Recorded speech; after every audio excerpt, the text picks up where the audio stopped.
हरियाणा में जिस तरीके से नूह के इलाके में दंगे हुए, दंगे तो कहीं भी हो सकते हैं और दोनों समुदायों उसके लिए जिम्मेदार हो सकते हैं, लेकिन उसके बाद जो इकोनॉमिक बाइकॉट की बात मुसलमानों की जा रही है, ये आपको क्या कोई प्रायोजित कार्यक्रम लगता है, या जो अब शेर की सवारी थी तो खतरनाक थी, जिन लोगों को आपने सोचा कि हम उनके बल पर राजनीति कर लेंगे, अब आपके कब्जे से बाहर हो गए हैं, वो हो रहा है?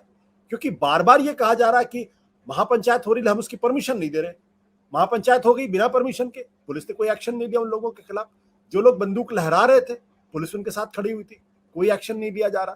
तो ये जो मणिपुर में भी ये चीज देखने में आ रही है कि मणिपुर में भी एक्शन नहीं लिया जा रहा है, नूह में भी देखा जा रहा है एक्शन नहीं लिया जा रहा, इसको कैसे आप देखते हैं? क्या एडमिनिस्ट्रेशन इनके हाथ से पूरी तरीके से स्लिप कर गया है, या फिर हो क्या रहा है? एडमिनिस्ट्रेशन इनके हाथ से बिल्कुल नहीं स्लिप किया। ये लोग बहुत अच्छे और काबिल एडमिनिस्ट्रेटर्स हैं। मुझे ये लगता है कि भारतीय जनता पार्टी को ये रियलाइजेशन हो गया है कि अगर ये चुनाव में एम्फेटिक विक्ट्री आनी है, ठीक से जीतना, मतलब उसी तरह की जीत मिले जो 2014 और 2019 में मिली है, तो उसके लिए कम्युनल पोलराइजेशन होना बहुत अनिवार्य है। इसीलिए मोदी जी ने अपने भाषण में 1000 साल गुलामी वाली बात को उठाई है, और अमेरिका में भी जाके यही बोला। इसी वजह से डाइवर्सिटी में उनके और राष्ट्रपति के भाषण में भी रिलीजियस लाइंस पे डाइवर्सिटी की बात को हटा दिया जाता है। इसी बात पे मतलब मोदी जी बोलते हैं कि जाइए जाके नफरत फैलाइए, तुष्टीकरण के खिलाफ हमको लड़ाई लड़नी बहुत जरूरी है। ये नहीं बताते कि तुष्टीकरण क्या है, किस तरह से लड़ाई लड़नी है, पार्लियामेंट्री प्रोसेस से लड़नी है या फिर सड़क पे लड़नी है, कुछ क्लैरिटी नहीं देते। एक ब्लैंक चेक दे दिए, तो जिसको जो नंबर भरना है, जो टैक्टिक्स भरना है वो भरे और उस तरह से एक्ट करे। जब करती है तो फिर स्टेट गवर्नमेंट कुछ एक्ट नहीं करती है। हमको पता है कि हरियाणा की जो सरकार है उन्होंने उसको इमीडिएटली बैक किया डेमोलिशंस के साथ। सुप्रीम हाई कोर्ट, पंजाब और हरियाणा की हाई कोर्ट ने उसमें स्टेप इन करके बकायदा उस पर स्टे ऑर्डर लगाया। सुप्रीम कोर्ट ने भी अभी 2 दिन पहले बयान, चीफ जस्टिस ऑफ इंडिया ने बकायदा बयान दिया कि जुडिशियरी को इंटरवीन करना चाहिए अगर जनता को परेशानी हो, उनके अगर डेमोलिशन फेस करें। डेमोलिशन शब्द का एग्जैक्टली उन्होंने इस्तेमाल किया भाषण में। तो मुझे लगता है कि ये जो सब तमाम चीजें हो रही है, चाहे मोदी जी का भाषण हो या राष्ट्रपति का भाषण हो, और जो हमको जो जमीन पर दिख रहा है, ये एक ही स्ट्रैटेजी के अलग अलग पहलू। कम्युनल पोलराइजेशन को किस तरह से बढ़ाया जाए ताकि लोग अपने आइडेंटिटी, धार्मिक आइडेंटिटी के बेसिस पर कंसोलिडेट हो और वोट उसी तरह से दें।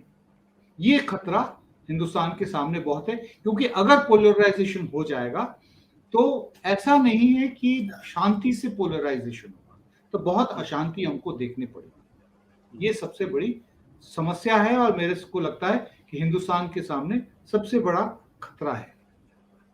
और इसमें जो राहुल गांधी के बारे में कहा जा रहा है कि वो एक नई भारत यात्रा शुरू करने वाले हैं, उसको आप किस कॉन्टेक्स्ट में देखते हैं? नहीं, बिल्कुल उनको मतलब भारत जोड़ो यात्रा तो ठीक है, नाम मास कांटेक्ट प्रोग्राम। मास कांटेक्ट प्रोग्राम तो हिंदुस्तान के हर नेता ने किया है, मोदी जी ने भी किया है। मोदी जी अडवाणी जी के 1990 के जो रथ यात्रा थे उसके गुजरात लेग के कोऑर्डिनेटर थे। उसके बाद मुरली मनोहर जोशी ने एकता यात्रा निकाली थी 91 और 92 में, उसके वो नेशन वाइड कोऑर्डिनेटर थे। वो क्या था? मास कांटेक्ट प्रोग्राम ही तो था।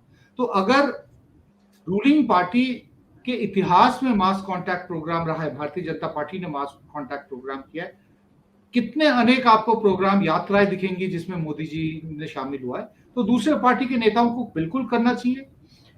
सोशल मीडिया और दिल्ली में या स्टेट कैपिटल्स में प्रेस कॉन्फ्रेंसेस करके चुनाव नहीं जीते जा सकते हिंदुस्तान में। कार्डर की जरूरत है। अगर कार्डर श्रिंक कर गया है, कार्डर नेटवर्क आपका श्रिंक कर गया है, तो आपको मास कांटेक्ट करना पड़ेगा, आपको जगह जगह जाना पड़ेगा और वहां जाके छोटे ही लेवल पे सही पार्टी को दोबारा से रिवाइव करना पड़ेगा। कांग्रेस को अक्रॉस द नेशन जिन जिन स्टेट्स में उनकी खास प्रेजेंस होती थी किसी समय, वहां जाना बहुत जरूरी है।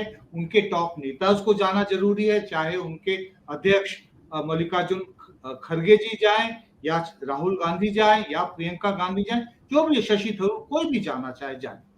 सिमिलरली जो दूसरे जो ऑपोजिशन पार्टीज के जो लोग नेता हैं, वो अपने जो स्टेट्स हैं जहां पे उनके स्ट्रॉन्ग होल्ड्स हैं, वहां पे उनको मास कॉन्टैक्ट प्रोग्राम्स को रीइंफोर्स करने की, मतलब शुरू करने की फिर से जरूरत है।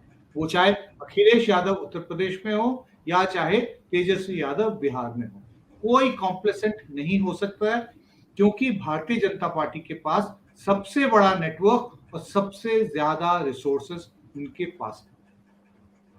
सबसे ज्यादा रिसोर्सेज उनके पास है। सत्य हिंदी का ऐप डाउनलोड करें गूगल प्ले स्टोर पर।